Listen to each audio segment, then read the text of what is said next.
welcome to Arts and Entertainment. I'm Deborah Gilbert, your host, and thanks so much for taking time out of your busy day today to be with me and my guest. I always greatly appreciate it.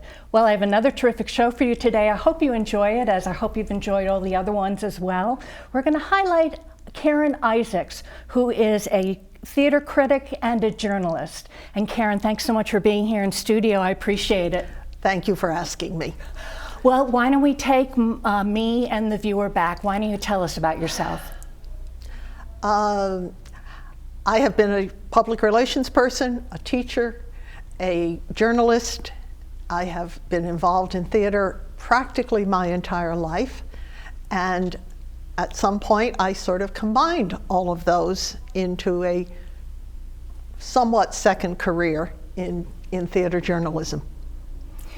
Tell me what the progression was. I mean, did you decide as you were a young person or growing up, high school, college, etc., that this was going to be your path? No, it was purely accidental, as I have figured out that most of my life and career has been. But I was brought up with a love of theater and seeing a lot of theater. And then I was also a writer in high school, and so that is where it sort of got combined. First of all, my skills in writing, getting into a local newspaper, and then going into public relations and marketing for a variety of companies here in Connecticut, and then going into teaching, and at the same time sort of going back to my love of theater. When did the love of theater materialize? As a young person, or did it evolve? Very young. I was blessed because, first of all, I grew up in Connecticut on the shoreline. My father was a very talented amateur pianist who loved theater. We had all sorts of, the LPs of all the new musical comedies as soon as they came out. And he would, and with my mother, take me to see a lot of summer theater throughout Connecticut. So I got to see a lot of the old shows that were being put on in this time. So my love of theater began very early, and by high school I was saving my allowance and buying a ticket and going into New York City to see shows. Did you decide that you did not want to be a performer, or did you want to just be a viewer? I played with the idea of being a performer because I'm a singer, but I realized that I didn't want it enough for the sacrifices, that it wouldn't suit me, and the uncertainty wasn't something I could deal with. So I went in other directions. Now you have been you worked also in corporate America as well? Both in corporate and in nonprofit America. Again, here in Connecticut. I left Connecticut only for college and came back and have been happily a New Englander and a Connecticut resident ever since. Now, when you were in corporate America, where did the theater critic title come from, and when did it evolve? I did my first reviews on my first journalism job, doing some summer theater reviews, but then it didn't really evolve until about 1980. And what happened is my husband was a journalist and publisher of newspapers and a theater critic. Because he also loved theater. It's one of the things we had in common. And so we would spend a lot of time after a show talking on the way home and arguing sometimes or disagreeing sometimes about theater. And slowly we evolved into writing and together under a joint byline, and then doing a radio show on the University of New Haven's radio station, where we expressed our differing opinions on theater. So it sort of slowly evolved. Oh my goodness, I didn't know about that. What was it like for you to not only be working with your husband, but being on radio? It was great fun. We had a great time with it. We started just doing 5-minute pre-recorded reviews, and then we went on to have a show that was 2 began at 2.5 hours and then went to 2 hours called A Stroll Down Memory Lane, which focused on big band and also Broadway and what we call the American popular standards. Is your husband still doing the same thing, or has he switched gears? My husband unfortunately passed away. I'm very sorry. And but I have continued on. I stopped doing the radio show. There were a lot of changes, and it stopped being fun. But the theater, I absolutely continue with. Well, I found your name and what you do in the paper. Yes. Do you attend a lot of theater still today? Well, the last year I haven't been. Before the pandemic, I would say I see between 80 and 100 shows a year. Wow. About 60 of those are probably here in Connecticut, and the rest are in New York. Because I also, not for the newspapers, but for other places, I cover both Broadway and off-Broadway. Now, covering Broadway and off-Broadway, who do you cover that for? I do some writing for a fine arts blog out of the Berkshires. I have my own blog, and so those are the two primary sources for writing for New York.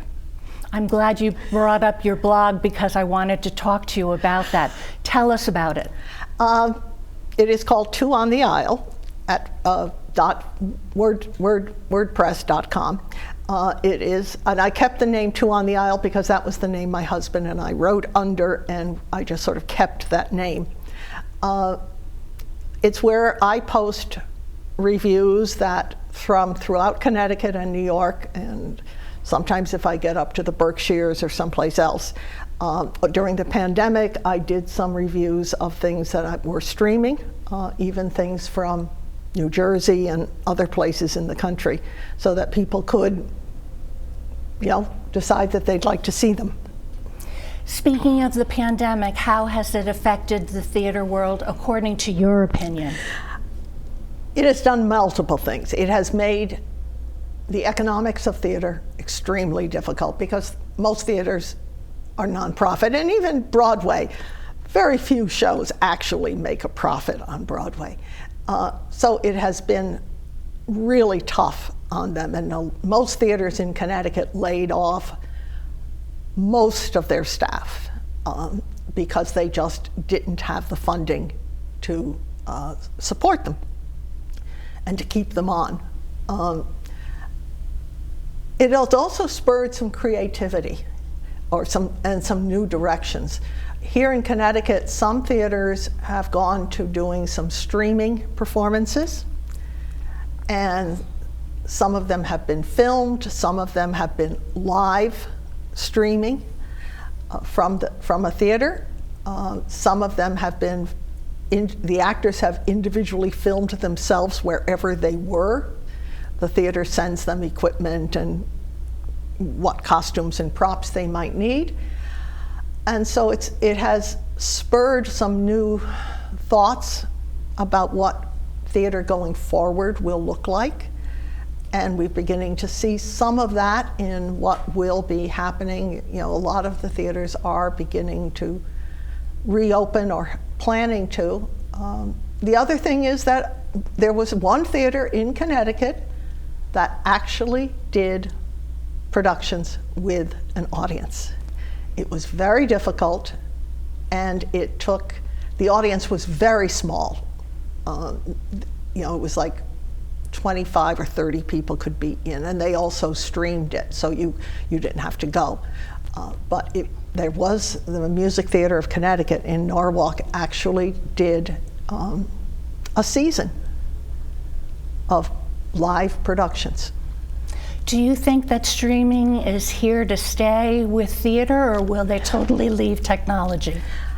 I think it will stay to some extent. The question is going to be, how does it affect the box office? Between bodies in the theater, which is, the theater is a collaborative experience.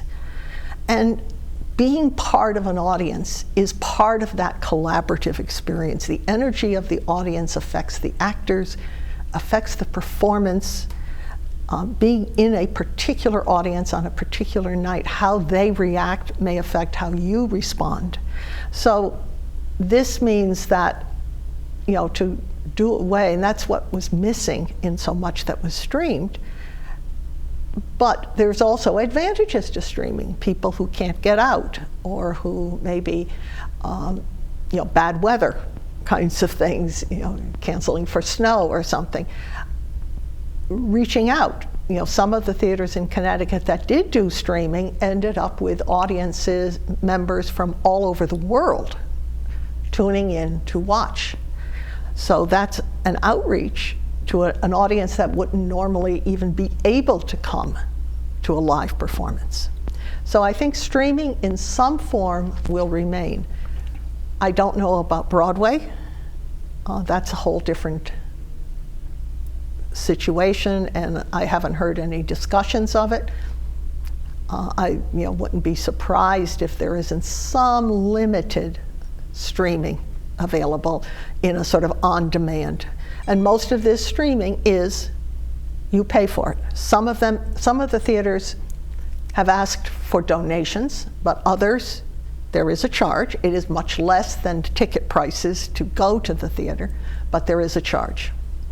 I have talked to several Broadway actors and actresses, and also film and television actors, and they are performing at home in front of a camera and sending in their auditions that way. Oh yes, I know several who are doing that. And then there were theaters like, I particularly like the Irish Rep, which is a theater in New York City off Broadway that specializes in plays by Irish playwrights or Irish American playwrights, or plays that relate to Ireland.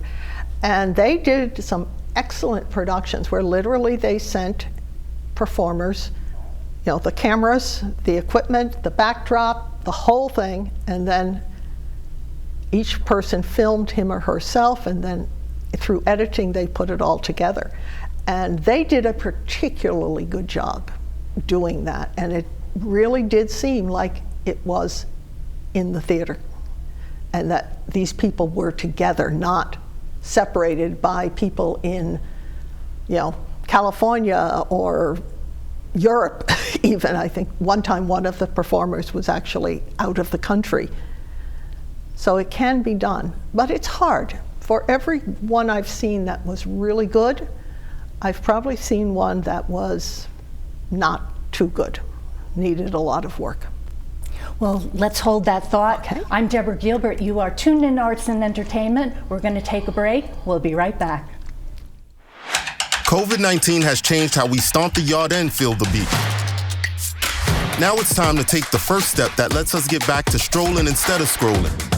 Before we can safely come together, we need the facts. As COVID-19 vaccines become available, you may have questions. Is it safe? Should I get it? Is it free? It's okay to have questions. Now get the facts about COVID-19 vaccines at getvaccineanswers.org so you can make an informed decision for yourself and for your fam. Honorary Forest Ranger Betty White here, lending a hand to my dear friend Smokey Bear, because for years he's only said, only you can prevent wildfires. But there's a lot more to say. Like, if you park your car on tall, dry grass, the hot exhaust pipe can start a wildfire. So keep the animals safe, especially the cute shirtless one. Go to SmokeyBear.com to learn more about wildfire prevention. And welcome back to Arts and Entertainment. I'm Deborah Gilbert, your host. And again, thanks so much for spending time today with my guest and with me. I greatly appreciate it. Well, we continue on with Karen Isaacs, who's a theater critic and a journalist. And Karen, what I like to do often is include in the program some advice for the viewer who may want to become a theater critic, who may want to become a journalist. What are your thoughts about having them, how they get started? You get started probably by doing volunteer work. I the Connecticut Critics Circle, which is a group of critics here in Connecticut that I've been a member of for many, many years, we've actually started a mentorship program for college students, and I've been a mentor for 2 different students. But I think the first thing is you have to love theater. Second, you have to be willing to go to a lot of theater, because a critic needs to bring an educated eye. It's not just, oh, I liked it. You have to be able to analyze it, and it helps many times if you can understand the context of the piece or the things. But the other thing is simply to write. If you want to become a theater journalist, start writing.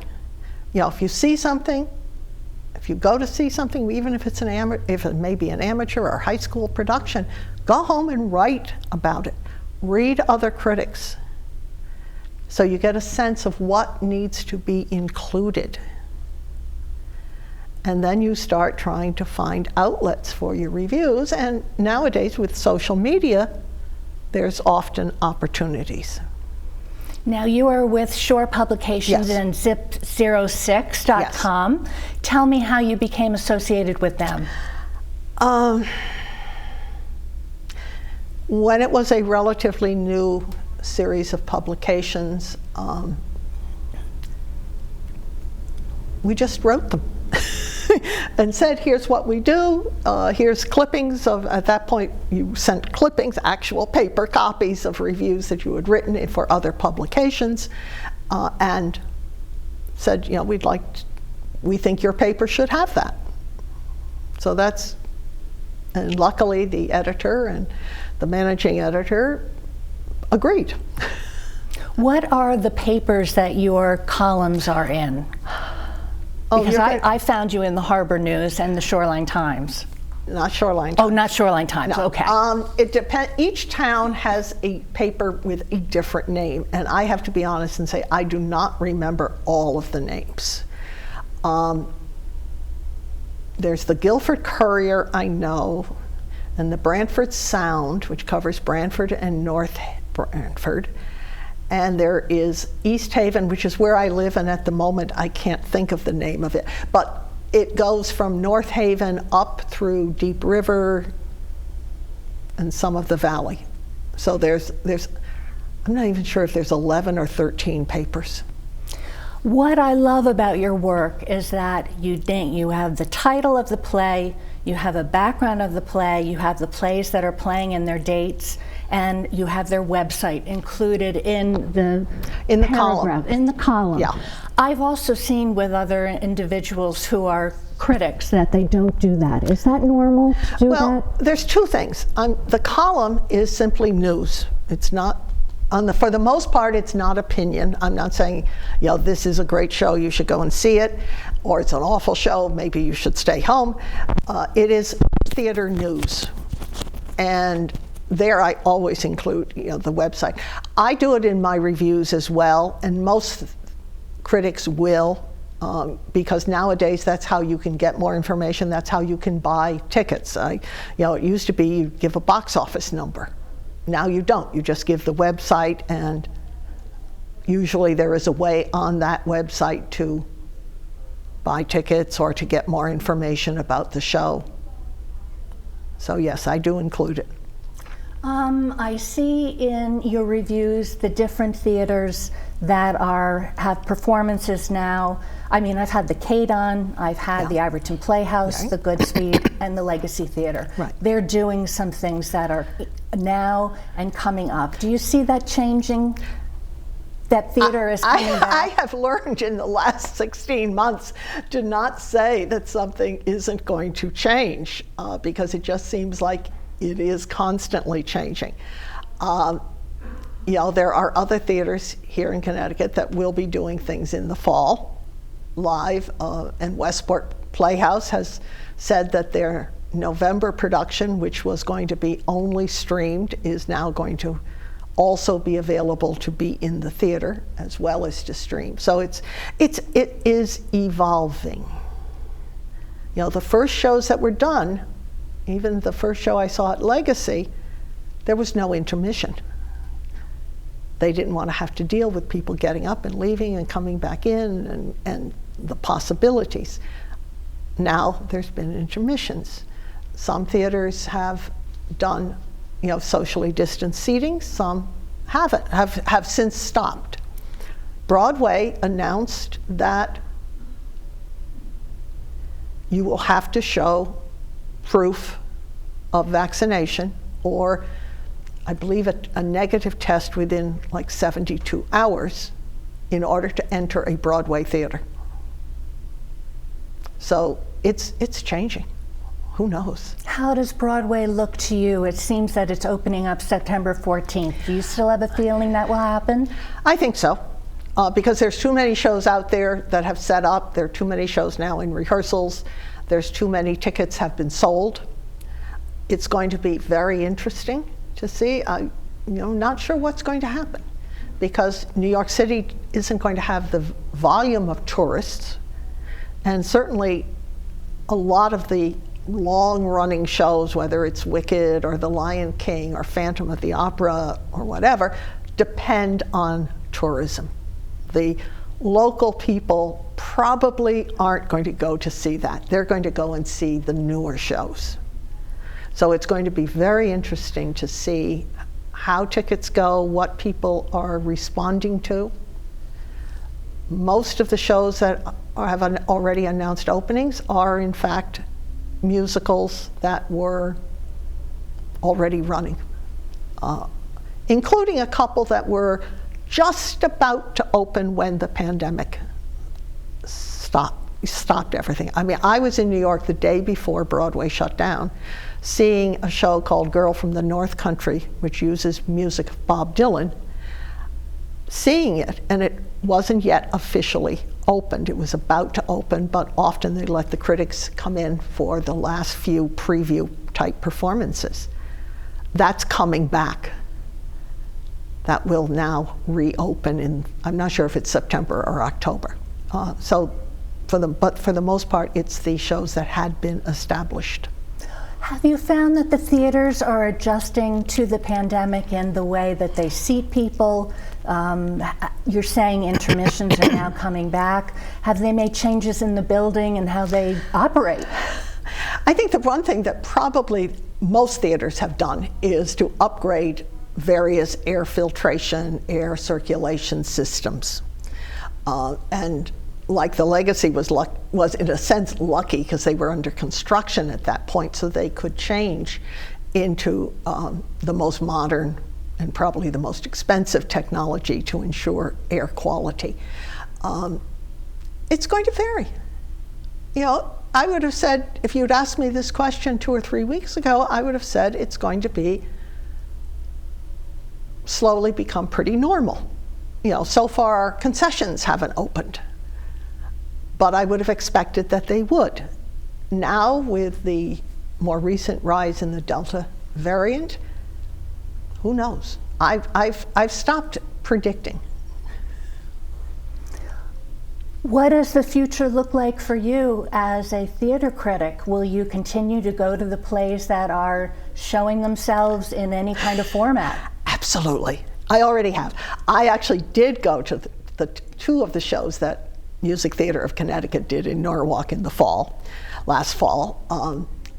I can't wait to get back into the theater. I take reasonable risks, but I say that is part of what I love to do. I love to see theater. What about masks? Are they wearing masks in the theater? A lot of theaters will be requiring masks. And I think that will, even some who had made it optional for people who were vaccinated will, I suspect, may not demand, but will encourage everyone to wear a mask. What does the future look like for you as a theater critic and a journalist? What are some of the things that you'd like to accomplish as we go into 2022, 23, 24?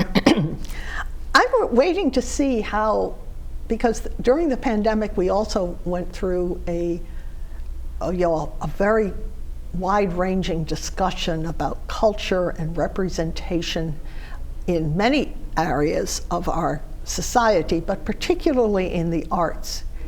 And theaters are trying to adapt to that and incorporate that into, so I think I look forward to seeing new playwrights with maybe very distinct voices that we haven't seen as much of. We've had some, and theaters have done a relatively good job in, at least I think so, others may disagree, in bringing in people with different voices, and I think Connecticut has done that.